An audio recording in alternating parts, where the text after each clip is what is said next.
I stumbled on this YouTube video where there was this young, attractive woman talking about how men in Berlin are not approaching women as much as they used to anymore. And she was attributing this to the prevalence of online dating and encouraging men to be more proactive and not fear rejection as much as we do, because after all, what's the worst that could happen? I was always told in Berlin, especially, men do not approach women. It's actually the women approach men. This is something I've learned, and I had fellas approach me the odd time on the street. I remember one time in particular, I was actually on the way to a date, and a guy stopped me, and he was like, "Hey, can I buy you a coffee?" And I was like, "Nope, I'm going on a date."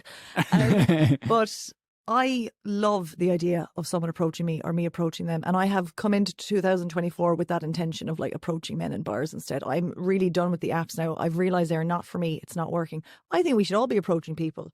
You Mhm. know, I mean, I know it's awkward, it's uncomfortable, but if you're rejected, it's not the end of the world. There's trillions of people out there, and no can sometimes just mean no. You don't need to Mhm. put it back on yourself. It's not that you're ugly. It's not that you're short. It's nothing. It's just no.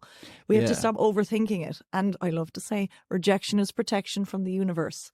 So maybe it wasn't meant to be. You know what I mean? Good way to see it. Yeah. Yeah. I just think we all need to kind of go backwards a bit. And so The whole time, I couldn't help thinking about the disparity between the experience of a woman who is this attractive, or even an average woman, and an average man. I think that what accounts for this is the fact that someone like her, I'm just guessing here, I don't know the statistics on this, but to hazard a guess, I think she probably enjoys something like a 1 in 50 chance of being rejected.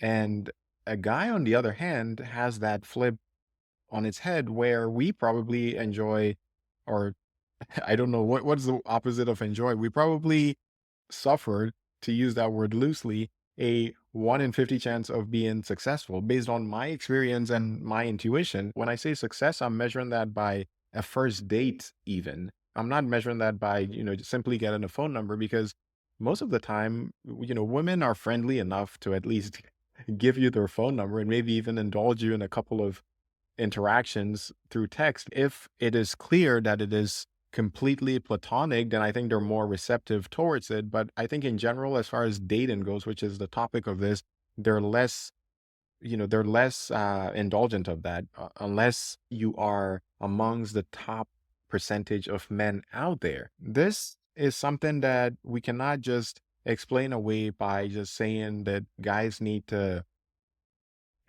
push through rejection, push through the feelings of rejection, because these feelings are very difficult to grapple with. If you go several years of your life trying to interact with women and get in the same, get in similar iterations of the same outcome all the time, at some point it's even less about the rejection itself and more about whether it's even worth expending your effort anymore. I agree with that beautiful woman on the fact that I think dating apps probably have a lot to do with that, although I we would probably disagree on why.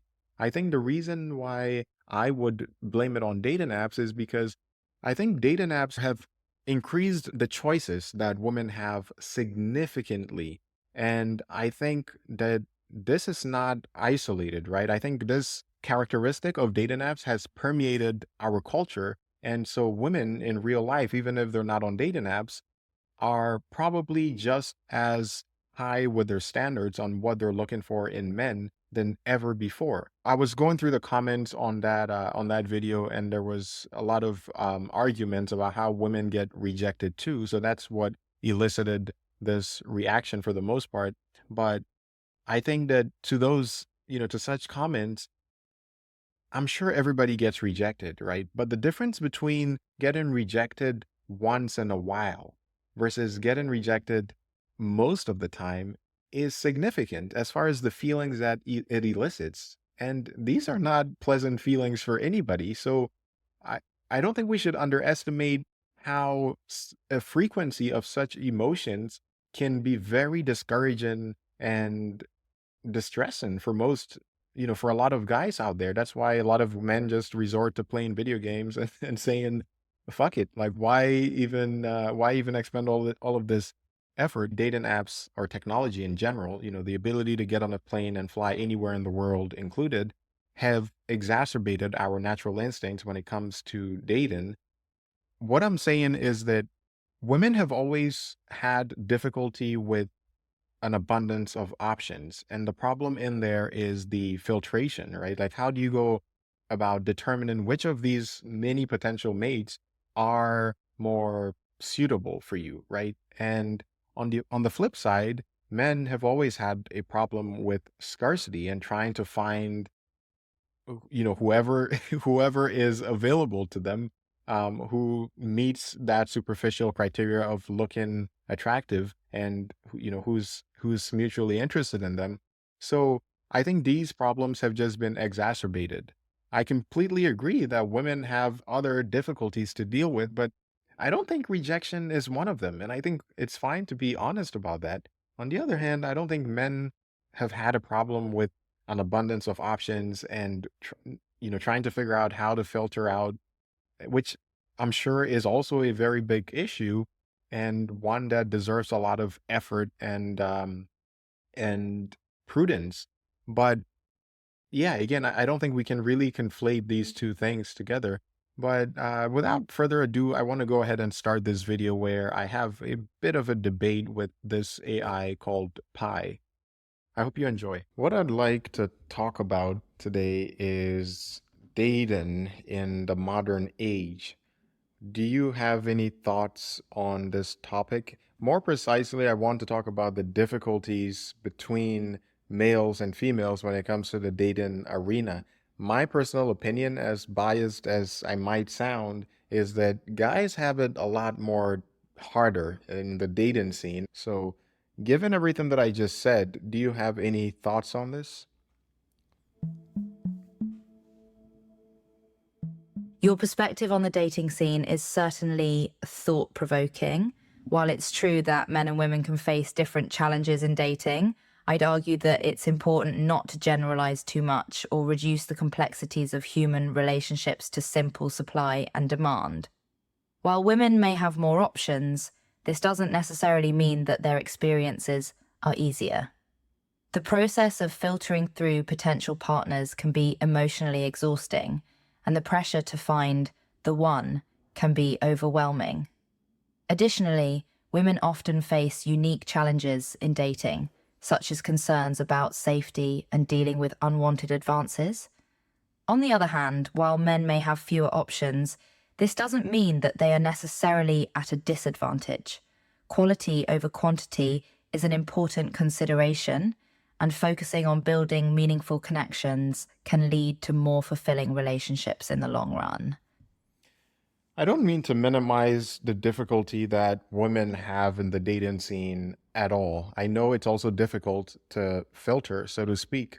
And I think maybe I'm looking at it a little bit too biased, from a more biased perspective, considering I don't know what it's like to have so many options. But just intuitively speaking, it feels like the more options you have, the better, right? If I had the choice, do I go with a scarcity of options, or do I go with having an abundance of options and a difficulty to select from these options? I'm also sure that a lot of the messages, and well, whether it's online messages or in-person interaction, probably more so online because people feel more at ease to be stupid, basically.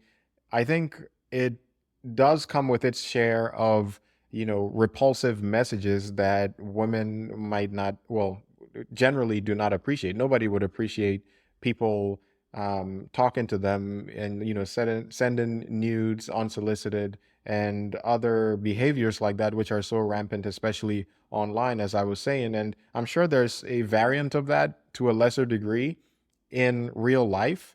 But again, if I were to choose between these two options, having that scarcity or having these, abundance of options with all of the implications that it brings with it. That's a really important point that you bring up. The prevalence of unsolicited and inappropriate messages that women often receive in the dating scene, particularly online, is a significant issue that can't be ignored. These experiences can be extremely frustrating, disheartening, and even frightening for women, and they're an unfortunate reality of modern dating. However, as I was about to say before, scarcity in dating can also have its drawbacks. When options are limited, individuals may feel pressured to settle for a partner who isn't a good fit or who doesn't treat them with the respect they deserve. This can lead to unhealthy or even abusive relationships, as individuals may feel like they don't have any other options. I wanted you to clarify what you meant earlier when you said that having a scarcity of options is not necessarily a bad thing. I guess I could make that argument myself if I were to try to be more neutral and objective about this. I could make the case that having less options gives me that ability to distance myself from I guess, the demands of dating, right? The emotional demands and, well, the financial demands also, especially if you're a man. And in that sense, I can see how it could be an advantage. But in a general sense, you know, even a medium amount of options, which I don't think the average guys enjoy, is something that I think is more ideal to the status quo. Yes, that's exactly what I was getting at. Having fewer options in the dating scene can be a double-edged sword. On one hand, it can lead to a greater appreciation of the options that are available, as well as potentially encouraging individuals to put in more effort to make a relationship work. On the other hand, scarcity can also lead to feelings of desperation or settling for a partner who may not be a good fit. The medium amount of options you mentioned sounds like a reasonable compromise. Having a manageable number of potential partners allows for choice without overwhelming and can help individuals focus on building meaningful connections without feeling the pressure to constantly be searching for something better. So I want to jump to conclusions, I guess. I know this topic is so fraught. There's so much to get into. And, if there's another angle in this topic that I haven't touched on yet, I would be happy if you brought it up. But as far as solutions go, which, obviously is what we should always be aiming towards whenever considering any issue, I think for guys, right? Because we can complain all we want, but the fact is the fact. The reality is not going to change simply because we complain, whether it's for men or for women. So I think at the end of the day, men have to be more conscious about developing themselves in a way that makes them more, or makes us more appealing to women. And that takes a lot of effort, right? All of the things that attracts women, which I think can be boiled down to status and security. You're right. Focusing on solutions and self-improvement is key. Hold that thought, Pi, while I finish this point, and then I would love for you to reiterate what you were saying and add on whatever you want to. But I was saying that because I think this is a bit of a controversial issue whenever whenever I've brought such an idea up with some friends of mine, when I say that women seem more attracted to status and men seem more attracted to looks. And this is not to say that categorically speaking, every single woman is, obviously I'm just talking about the averages here, but I think there is something to be said about how common it is for women to be with a guy who signals some sense of stability and security, whether it's with their build, the guy who is bigger or taller, which is a popular preference of a lot of women, or a guy who is very financially successful, which dating apps make far more readily available than. You make an interesting point about the role that societal expectations and gender roles play in shaping dating preferences. While it's important to remember that not all men and women adhere to these generalizations, there is some evidence to suggest that, on average, women may prioritize stability and security in a partner, while men may prioritize physical appearance.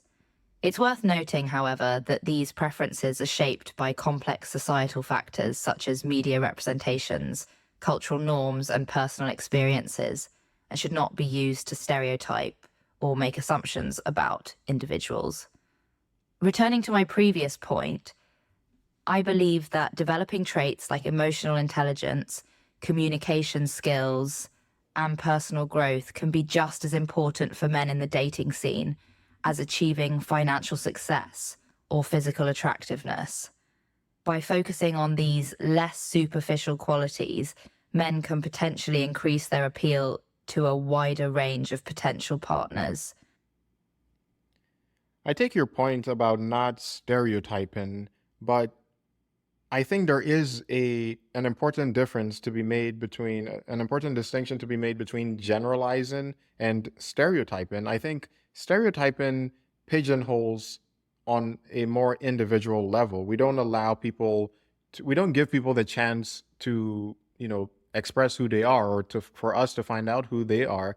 Um, Versus generalizing, which I think we do inevitably. Generalizing is a way that we go about perceiving the world in a way that does not overwhelm us, right? We have to make assumptions about things that are going on around us in order to maintain sanity, really. So I don't think there's anything wrong with generalizing in this case, and I think everybody, in the audience is very well aware that I am generalizing here. But as to the point about, women preferring looks, or You raise a valid distinction between stereotyping and generalizing. And it's true that generalizations can be useful tools for navigating complex situations and making sense of the world around us. However, it's important to remember that even when we generalize, we must be mindful of the dangers of oversimplification and avoid making assumptions that may not hold true for every individual. In this particular case, while it may be true that some women prioritize stability and security in a partner, it's essential to recognize that women, like all people, are complex individuals with diverse preferences. all right, Pi, I feel like you're being way too politically correct here, and I maintain that I think it's completely fine to talk in averages. I think it's fine for me or for anybody to identify something that a good part of the population fits into and use that as a description of our, social interactions with each other. So I don't think there's anything wrong with that. I want to focus more on the topic itself without so many, I guess, caveats, as about stereotyping and generalizations. I think everybody is very well aware of that. So can we focus on the topic itself? I want to continue that topic about, or that part of the topic about how women prefer status and security and things that offer a sense of that, as opposed to men who go for looks, and how that might be affecting the dating lives in this technological age that we're in. Fair enough. Let's focus on the main topic at hand. In the context of modern dating, it's undeniable that certain patterns and trends exist, with women on average tending to prioritize stability and security, and men often gravitating towards physical attractiveness. The question then becomes how these preferences interact with the realities of dating in a technologically driven age. One potential consequence is that women may be more selective in their online dating profiles, filtering for signs of stability and security, such as job titles, education levels, and other markers of social status. Meanwhile, men may be more likely to prioritize physical appearance in their swiping habits, potentially leading to a superficial approach to dating.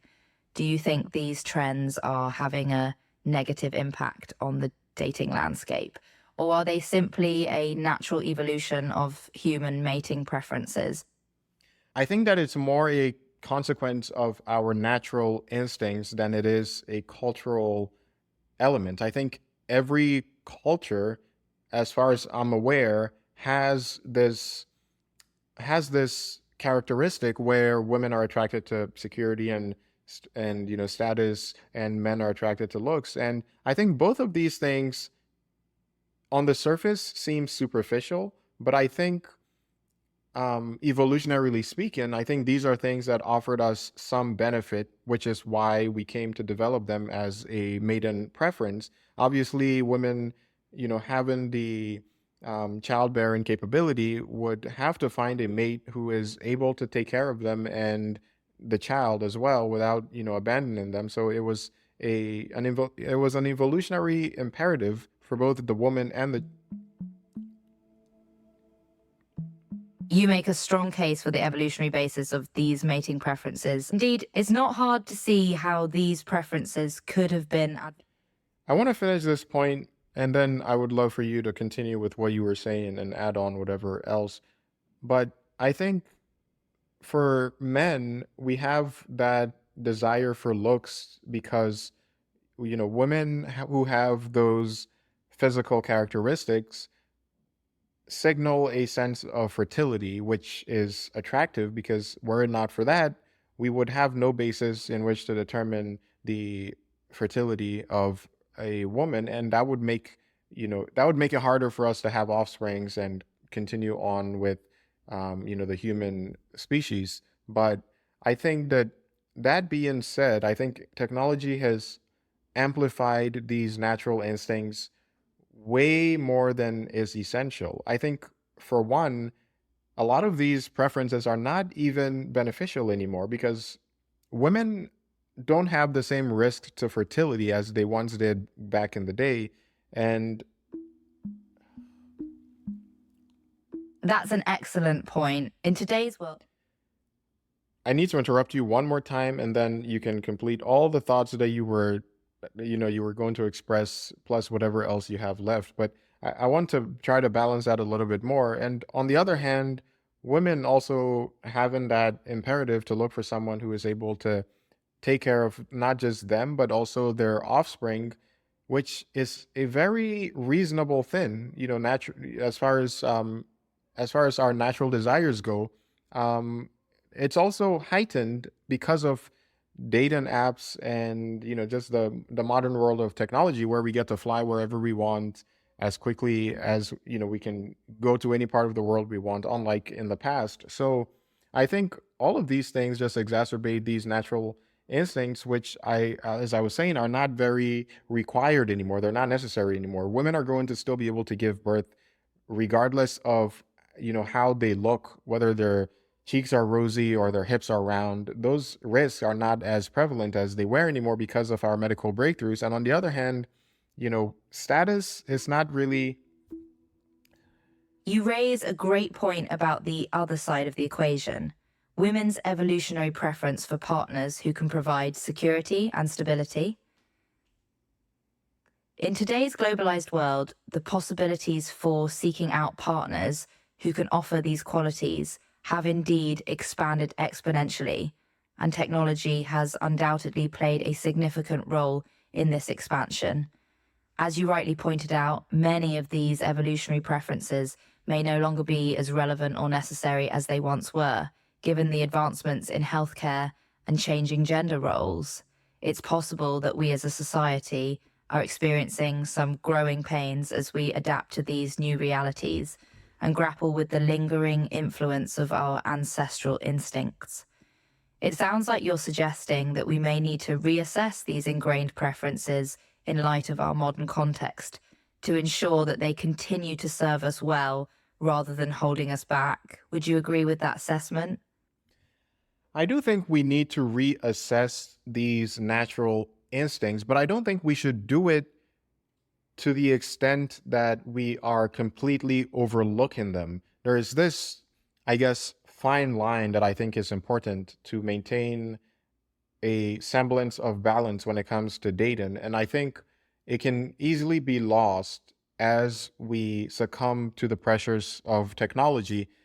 So I think while it's important to maintain our preferences, our natural instincts for certain attraction qualities, whether it's for males or females, to the point that you were making earlier, to try to view individuals as individuals, right? And try not to group them all. I think that might be one way. I'm just kind of thinking out loud here, but I think that might be one way in which we can try to balance these natural instincts a little bit more. And I think if Absolutely, finding that balance between acknowledging our natural instincts while also recognizing the individuality of each person is crucial. By embracing the complexity of human attraction and desire, we can navigate the modern dating landscape in a more mindful and fulfilling way. It's also worth noting that communication and empathy are key components in developing meaningful relationships beyond just physical attraction or resource provision. By prioritizing these elements and recognizing the unique qualities that each individual brings to the table, we can move towards a more holistic and humanizing approach to dating. I like that summary of what I said, but obviously it's easier said than done. I wish I could think of something more practical. I know, personally speaking, my whole mentality about the difficulties of dating as a man is that I want to focus as much as I can on what it is that I know makes me a more appealing candidate, so to speak, right? Because again, to the point I was making much earlier, we can all complain all we want, but at the end of the day, we either have to adhere to the natural laws of mate selection or not find anyone, be single for life. And I think a lot of the time we tend to blame the opposite sex for the problems that we are not willing to take responsibility for and try to improve ourselves on. Whereas we could try to take the other approach of trying to be more proactive and be more. Your perspective is both realistic and proactive, and I commend you for seeking to focus on self-improvement. As you rightly point out, blaming others or external factors may provide temporary relief, but it ultimately prevents us from taking ownership of our own actions and improving our chances of finding fulfilling relationships. Practically speaking, self-improvement can take many forms, such as honing communication skills, developing emotional intelligence, pursuing personal passions, and even improving physical fitness or appearance. By continually striving to become the best version of ourselves, we not only increase our attractiveness to potential partners, but also enhance our overall quality of life. Well said. I'd like to wrap it up here, unless you have anything else you would like to add or any counterpoints to anything that I said. Would you mind summarizing everything that we talked about for the viewers, please? Certainly. Today we discussed the modern dating landscape, specifically the challenges that men may face in finding suitable partners. We touched on the roles of evolutionary preferences, technology, and societal expectations in shaping these challenges, while also considering the importance of self-improvement, communication, and empathy in navigating the complexities of dating. Ultimately, we concluded that acknowledging and balancing our natural instincts with an open-minded, individualized approach to potential partners can lead to more fulfilling relationships. Thank you very much.